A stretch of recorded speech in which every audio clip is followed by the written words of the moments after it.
Hello students, स्वागत है आपका हमारे YouTube channel physics with DS Rajput में।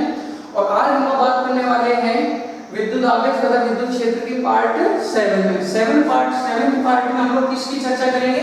7 पार्ट में हम विद्युत क्षेत्र की चर्चा करेंगे। ओके, विद्युत क्षेत्र की। तो विद्युत क्षेत्र है क्या, आपको हम पहले से ही बता चुके हैं कि कोई भी आवेश है Q, ठीक है ना, अगर ये रुका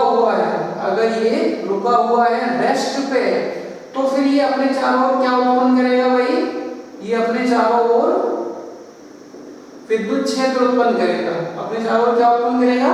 विद्युत क्षेत्र उत्पन्न करेगा।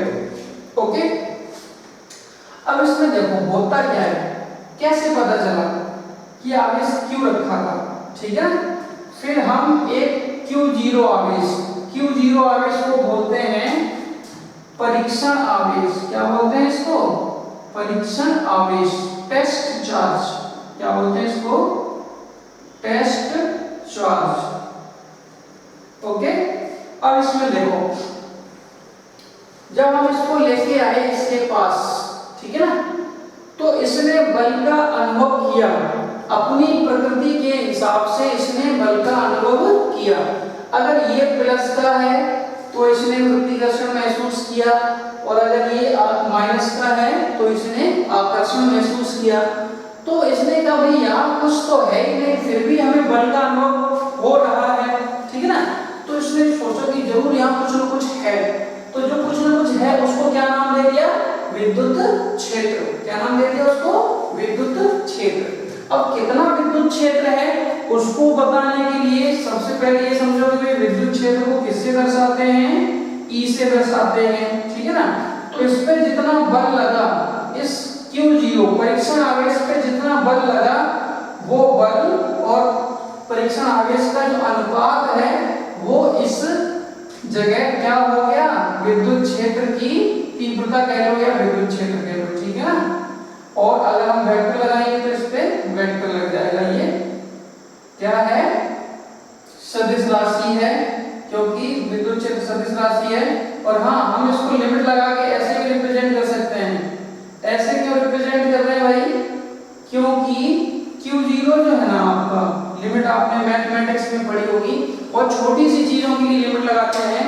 तो Q0 टेंड्स टू 0 है ना, तो Q0 बहुत छोटा आवेश होता है, परीक्षण आवेश बहुत छोटा होता है। बहुत छोटा मतलब इसका खुद का कोई विद्युत क्षेत्र नहीं होता। क्यों नहीं होता?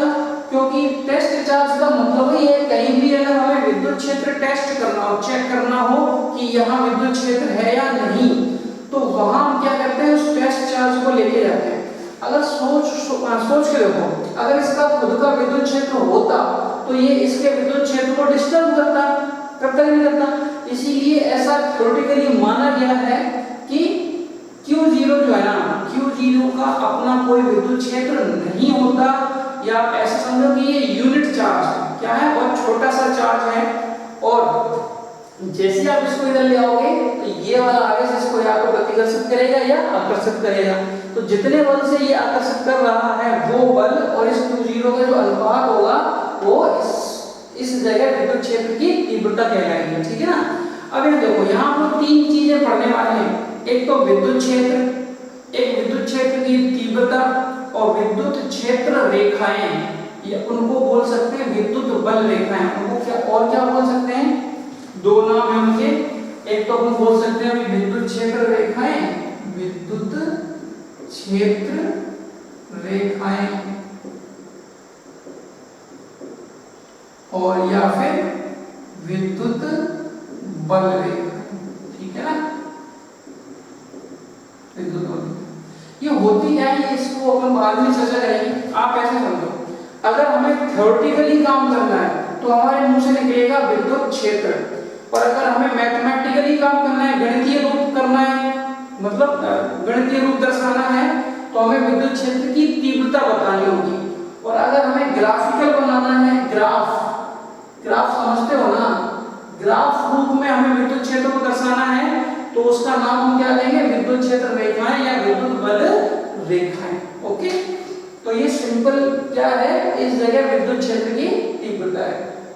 ओके, इसमें से अगर कुछ भी अच्छा लगे आपको तो इसको नोट कर लो, क्योंकि इसके बाद अपन बात करने वाले हैं आवेश हो, क्या हो, एक छोटा सा बिंदु आवेश हो, जैसे ये रखा है, इससे कुछ दूरी पर हमें विद्युत क्षेत्र की तीव्रता निकालनी हो तो वहां कितनी होगी, वहां विद्युत क्षेत्र की तीव्रता कितनी होगी।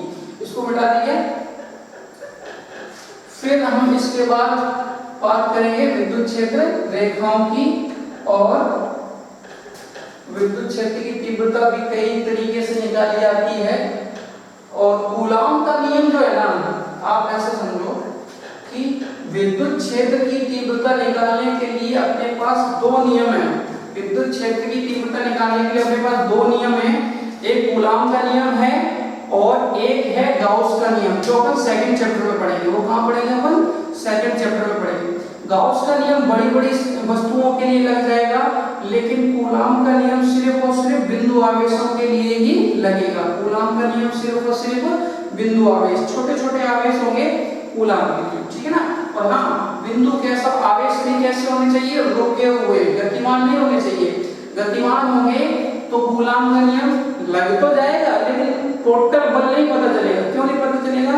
कि जब आवेश भागने लगते हैं तो वो विद्युत क्षेत्र भी, विद्युत क्षेत्र के साथ साथ चुंबकीय क्षेत्र भी उत्पन्न करते हैं, तो वहां चुंबकीय बल का रोल भी आ जाता है, समझिए ना। हाँ, और अगर आवेश रुके हुए हैं तो वहां केवल विद्युत क्षेत्र होता है, और वहां केवल और केवल विद्युत बल होता है, जिसे हम कूलॉम के नियम से निकाल सकते हैं। ओके, चलो अब जैसे मान लीजिए कि ये कोई बिंदु आवेश है Q, इससे r दूरी पर एक बिंदु है P, और इस बिंदु P पे हमें क्या निकालनी है? विद्युत क्षेत्र की तीव्रता। ओके, और ये बिंदु O है। तो सबसे पहले आप ये देखो, सबसे पहले आप क्या देखो, दो पॉइंट हैं, हालांकि वो विद्युत क्षेत्र की रेखाओं के लिए हैं, तो हम आपको यहाँ बता दे रहे हैं ताकि ये डेरिवेशन आपको थोड़ा सा समझ में आए। देखो होता क्या है, अगर आवेश प्लस का है, अगर आवेश प्लस का है तो विद्युत क्षेत्र की तीव्रता की जो दिशा होगी वो आवेश से दूर होगी। आवेश से कैसी होगी? दूर होगी, ऐसे, ठीक है ना। और अगर आवेश माइनस का है तो विद्युत क्षेत्र की तीव्रता की जो दिशा होगी वो आवेश की ओर होगी, ठीक है ना, ये याद रखना। तो यहाँ हमने प्लस का आवेश लिया है, इसका आवेश लिया है प्लस का, तो इस प्लस के आवेश की वजह से जो बिंदु P है, इस बिंदु P पर जो विद्युत क्षेत्र की तीव्रता की दिशा होगी वो इस आवेश से दूर की ओर होगी, इधर होगी, समझ गए। और यही अगर मान लो माइनस का आवेश होता और यहाँ बिंदु P होता तो फिर विद्युत क्षेत्र की दिशा कहाँ होती? आवेश की ओर होती, ठीक है ना। ये बहुत ज्यादा मोस्ट इंपोर्टेंट है। क्यों मोस्ट इंपोर्टेंट है? क्योंकि विद्युत क्षेत्र की तीव्रता जो है ना, विद्युत क्षेत्र की तीव्रता जो है, यहाँ कुछ बेसिक पॉइंट अपन बात कर लेते हैं। पहला है कि विद्युत क्षेत्र की जो तीव्रता है, विद्युत क्षेत्र कह दो या विद्युत क्षेत्र की तीव्रता कह दो, ठीक है ना, ये एक सदिश राशि है। कैसी राशि है? सदिश राशि है। ओके, अब इसका मात्रक क्या है? इसका मात्रक, तो मात्रक निकालने के लिए अभी भी तुमने फॉर्मूला पढ़ा है, E बराबर होता है F/Q0। ऊपर बल है, नीचे आवेश है, तो बल का मात्रक न्यूटन होता है, आवेश का मात्रक कूलॉम होता है, तो इसका मात्रक हो जाएगा न्यूटन प्रति कूलॉम। मात्रक क्या हो जाएगा? न्यूटन प्रति कूलॉम। एक मात्रक और होता है वोल्ट पर मीटर, ये आपको थर्ड चैप्टर में बताएंगे कि कहां से आया। एक मात्रक विद्युत क्षेत्र की तीव्रता का एक मात्रक और होता है वोल्ट पर मीटर, और पहला मात्रक पहले चैप्टर में क्या है आपका? न्यूटन प्रति कूलॉम, ठीक है ना। और ये आपका फॉर्मूला है E बराबर F/Q0। कोई दिक्कत नहीं आता। अब इसके बाद हम बात करेंगे कि और कोई बात, हाँ, विमा क्या होगी भाई इसकी? विमा बोलो भाई, विमा यहाँ से निकाल लो। ऊपर बल है तो बल की विमा क्या होती है? m/t-2, और यहाँ Q0 आवेश की विमा क्या होती है? AT। अब इनको ऊपर ले जाओ तो ये हो जाएगा आपका m/L/t-3 a-1, ये होगी आपकी विद्युत क्षेत्र की तीव्रता की विमा। ये 3 पॉइंट जो है आपके इंपॉर्टेंट है, इनको याद रखना। ओके, नोट कर लेना इनको जल्दी से। फिर अपन वापस आते हैं अपने टॉपिक पे। ये टॉपिक क्या है, बिंदु आवेश के कारण विद्युत क्षेत्र की तीव्रता। हाँ, ये वाला पॉइंट समझ लिया क्या, प्लस आवेश हो तो फिर विद्युत क्षेत्र की तीव्रता की दिशा क्या होती है, आवेश से दूर की ओर, और अगर आवेश माइनस का हो तो विद्युत क्षेत्र की तीव्रता की दिशा क्या होती है, आवेश की ओर। ठीक है ना, बोलो भाई, नहीं क्लियर हुआ, इसको नोट कर लें। फिर इसके बाद अपन बात करते हैं, छोटी सी हेडिंग डाल दो आप, बिंदु आवेश के कारण विद्युत क्षेत्र की तीव्रता। छोटी सी हेडिंग डाल लो जल्दी से, बिंदु आवेश के कारण विद्युत क्षेत्र की तीव्रता। यहां डाल लो बिंदु आवेश, बिंदु आवेश के कारण विद्युत क्षेत्र की तीव्रता। ओके, बिंदु आवेश के कारण विद्युत क्षेत्र की तीव्रता तो क्या होगी भाई, ये हमने फिगर बना लिया, प्लस क्यू आवेश है, इस बिंदु आवेश के कारण r दूरी पर एक बिंदु P है और इस बिंदु P पर हमें विद्युत क्षेत्र की तीव्रता ज्ञात करनी ही करनी है। ओके, फिर हम ऐसे समझो कि हमें कैसे पता होगा कि भाई बिंदु P पर विद्युत क्षेत्र की तीव्रता है, मतलब विद्युत क्षेत्र है वहां पे, तो हम क्या करेंगे, बिंदु P पर एक परीक्षण आवेश लेके आएंगे Q0। अगर ये परीक्षण आवेश प्रतिकर्षण बल अनुभव करे तो हमें पता चल जाएगा कि भाई यहाँ विद्युत क्षेत्र की तीव्रता है। ओके, फिर अपन क्या करेंगे, F बराबर क्या हो जाएगा, Q और Q0 के बीच लगने वाला बल क्या होगा भाई, Q0 अपॉन r²। ठीक है, ये यहां लिख सकते हैं अपन, Q तथा Q0 के मध्य लगने वाला बल। ओके, फिर यहां विद्युत क्षेत्र की तीव्रता की परिभाषा से क्या है भाई, E बराबर होता है F अपॉन Q0। अभी भी पढ़ाया था, F की जगह ये वाला मान रखोगे तो देखो Q0 कट जाएगा, क्या बच जाएगा भाई, E बराबर KQ अपॉन r²। ये आपको याद रखना है, क्या याद रखना है, किसी भी बिंदु आवेश के कारण विद्युत क्षेत्र की तीव्रता क्या होती है, KQ अपॉन r²। K का मान भी रख सकते हैं अपन 1/4πε0 इनटू Q अपॉन r²। और माध्यम की बात करें, माध्यम का सिस्टम हम लोग इससे पहले वाले लेक्चर में समझा चुके हैं। माध्यम के लिए क्या होना, माध्यम के लिए, माध्यम की बात करें तो क्या होगा, तो हमने आपको सिंपली बताया है, माध्यम की बात करें तो आपको ε0 की जगह क्या लिखना है, εm लिखना है, εm मतलब मीडियम, मीडियम मतलब माध्यम। ओके, और फिर εm का मान हमने तुम्हें क्या लिखाया था, ε0 εr, तो ये हो जाएगा, ये सफिक्स m लिख लेना यहाँ पे, तो ये हो जाएगा 1/4πε0 εr into Q upon r²। Okay, तो E सफिक्स m बराबर हो जाएगा 1/εr को अलग कर लेंगे, फिर यहाँ क्या बच जाएगा भाई, 1/4πε0 और इनटू में Q अपॉन r², और ये क्या है E, तो फिर E सफिक्स m कितना हो जाएगा भाई, E/εr।